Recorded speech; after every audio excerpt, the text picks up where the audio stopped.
Et à mes côtés pour en parler, Pascal Drouot, bonjour. Vous êtes spécialiste de l'Amérique latine. Alors cette année, le Guatemala a enregistré une croissance de 3%. Le pays a plusieurs richesses naturelles, mais en même temps, 60% des habitants vivent en dessous du seuil de pauvreté. Alors comment la première économie d'Amérique centrale n'arrive pas à réduire les inégalités aujourd'hui?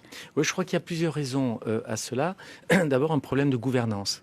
C'est vrai que le Guatemala, depuis plusieurs années, connaît des difficultés de gouvernance, dans la gouvernance, et en tout cas a connu des affaires de corruption très importantes ces dernières années.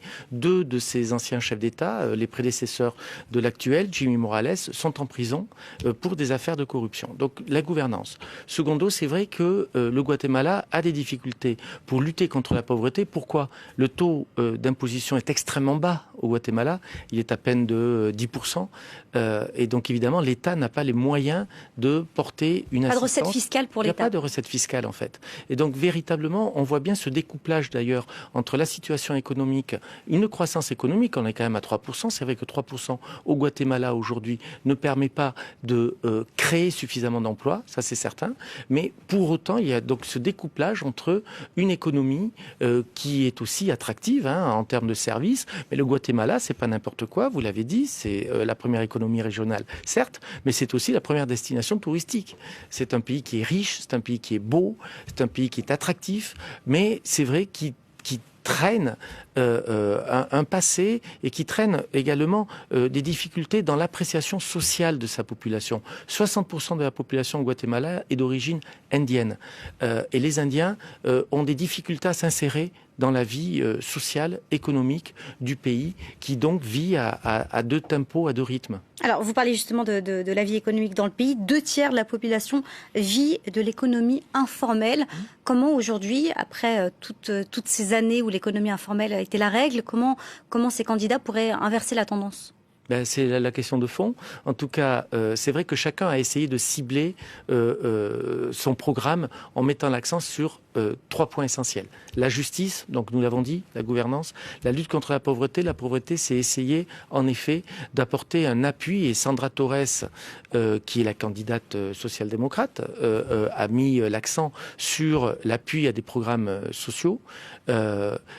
Mais Alejandro Giammattei fait de même. Donc en fait, il n'y a pas de potion miracle. La potion miracle, elle est toute simple. C'est d'augmenter le niveau d'imposition, tout simplement, donner les moyens à l'État d'être présent, de se déployer sur ce pays de 100 000 km de carrés, de 17 millions d'habitants. 8 sont appelés aux urnes aujourd'hui.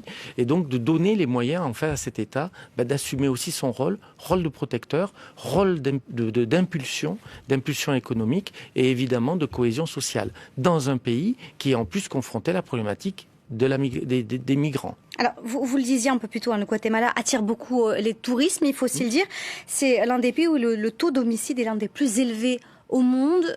Comment les candidats aujourd'hui pourraient encore une fois travailler sur ces dossiers qui restent très sensibles, on le sait en Amérique centrale comme en Amérique latine? Alors, tout à fait, il faut saisir la problématique à la fois dans une dimension nationale, mais également régionale. Le Guatemala est un pays d'où traverse le trafic de drogue.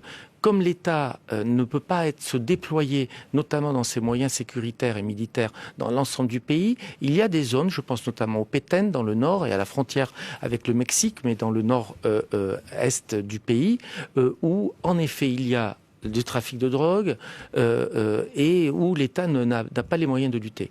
Donc il est très important d'arriver à renforcer la coopération régionale. Elle se fait avec le Triangle Nord. Le Triangle Nord, c'est la relation Guatemala, Honduras, Salvador. Et évidemment, dialoguer, échanger, coopérer avec le grand voisin du Nord, le Mexique, et bien entendu avec Washington.